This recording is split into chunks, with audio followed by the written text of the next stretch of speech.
ఢిల్లీలోని కేంద్ర రక్షణ మంత్రి రాజ్నాథ్ సింగ్ నివాసంలో కీలక సమావేశం కొనసాగుతోంది. లోక్సభ స్పీకర్, డిప్యూటీ స్పీకర్ ఎంపికపై చర్చిస్తూ ఉన్నారు.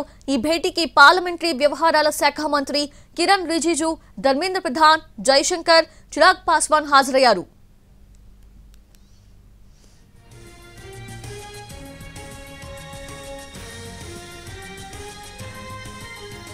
ఢిల్లీలోని కేంద్ర రక్షణ మంత్రి రాజ్నాథ్ సింగ్ నివాసంలో కీలక సమావేశం కొనసాగుతోంది.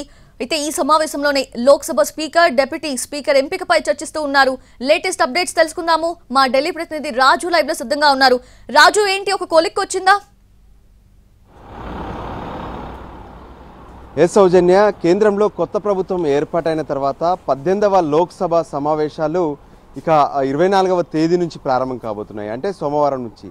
సో ఈలోగా ఏదైతే లోక్సభ వ్యవహారాలకు సంబంధించి కొన్ని కీలక నిర్ణయాలు జరగాల్సి ఉంది. అంటే ఏదైతే ప్రస్తుతం సంకీర్ణ ప్రభుత్వం ఉంది, అంటే స్పీకర్, డిప్యూటీ స్పీకర్ ఎన్నిక విషయంలో మరి ఎన్డీఏ కూటమిలో ఉన్నటువంటి పార్టీలతో చర్చించాల్సినటువంటి అవసరం ఉంది, వాళ్ళతో చర్చించాలి. అయితే ఇప్పుడున్నటువంటి పరిస్థితుల్లో ఖచ్చితంగా ఏదైతే స్పీకర్ పోస్ట్ మాత్రం తమ వద్దే పెట్టుకోవాలనే ఆలోచనతో బీజేపీ కనిపిస్తుంది. సో ఏదైతే డిప్యూటీ స్పీకర్ పోస్ట్ ఉంటుందో దాన్ని ఎన్డీఏ కూటమిలోని ఇతర పార్టీలకు ఇవ్వాలనే ఆలోచనతో ఈ పార్టీ ఏదైతే బీజేపీ కనిపిస్తున్నట్టుగా తెలుస్తుంది. దానికి సంబంధించే కొంత కసరత్తు అయితే మొదలు పెడుతున్నారు. అంటే ఇప్పుడు ఇక్కడ ఉన్నటువంటి ఏదైతే రాజ్నాథ్ సింగ్ నివాసంలో జరుగుతున్నటువంటి సమావేశంలో స్పీకర్కి సంబంధించినటువంటి ప్రతిపాదనలు, అంటే ఎవరెవరిని ముందుగా స్పీకర్లుగా ఎంపిక చేయాల్సి ఉంటుంది, ఎవరెవరికి లోక్సభను నిర్వహించేసినటువంటి పూర్తిగా అవగాహన ఉంది అనే దాని మీద కొంత కసరత్తు అయితే మొదలు పెడుతున్నారు. ఆ తర్వాత మరికొన్ని కీలక సమావేశాలు నిర్వహించిన తర్వాతనే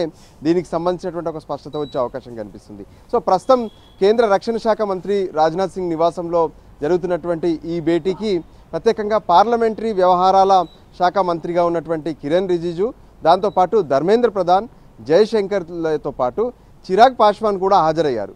సో ఈ విధంగా చూస్తుంటే ఖచ్చితంగా ఏదైతే డిప్యూటీ స్పీకర్కి సంబంధించినటువంటి అంశం మాత్రం ఎన్డీఏ కూటమిలోని ఇతర పార్టీలకు ఇచ్చే అవకాశాలు కొంత కనిపిస్తున్నాయి.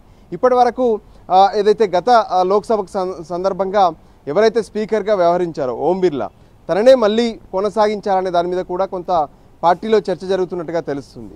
ఎందుకంటే గత ప్రభుత్వ సందర్భంగా ఏదైతే లోక్సభ స్పీకర్గా ఉన్నటువంటి ఓం బిర్లా సమావేశాలు నిర్వహించడంలో పూర్తి స్థాయిలో సరిగ్గా నిర్వహించాలనేటువంటి ఒక ఆలోచనతో కూడా బీజేపీ కనిపిస్తుంది.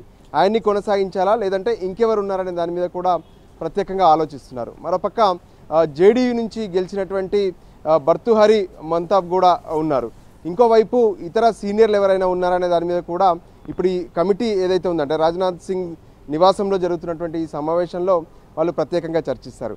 అంతేకాదు ఈ పార్లమెంట్ సమావేశాలకు సంబంధించి ఇప్పటికీ ఒక షెడ్యూల్ కూడా విడుదలైంది. అంటే 24వ తేదీన పార్లమెంట్ సమావేశాలు మొదలవుతాయి, కానీ ఆ రోజు లోక్సభలో మాత్రమే సమావేశాలు మొదలవుతాయి. 3 రోజుల పాటు కొత్తగా ఎన్నికైనటువంటి, అంటే లోక్సభలో ఎంపీలుగా ఎవరైతే ఎన్నికయ్యారో వాళ్ళందరూ కూడా ప్రమాణ స్వీకారం చేస్తారు. ఆ తర్వాత 26వ తేదీన ఏదైతే స్పీకర్కి సంబంధించినటువంటి ప్రతిపాదన తీసుకొచ్చే అవకాశం కనిపిస్తుంది. 27వ తేదీన రాష్ట్రపతి ప్రసంగం ఉండే అవకాశం కనిపిస్తుంది. సో 27 నుంచి 2 సభలు, అంటే రాజ్యసభ, లోక్సభలకు సంబంధించి ఈ ఉభయ సభలను ఉద్దేశించి ఏ విధంగానైతే రాష్ట్రపతి ప్రసంగం ఉంటుంది. ఆ తర్వాత రాష్ట్రపతి ప్రసంగం పైన చర్చ అనేది ఉంటుంది. ఈ విధంగా ప్లాన్ చేశారు.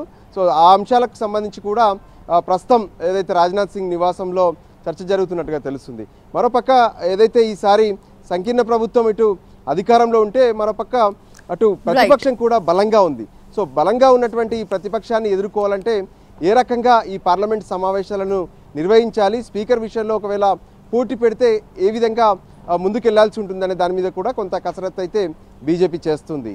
సౌజన్య. Exactly Raju, thanks for the live update.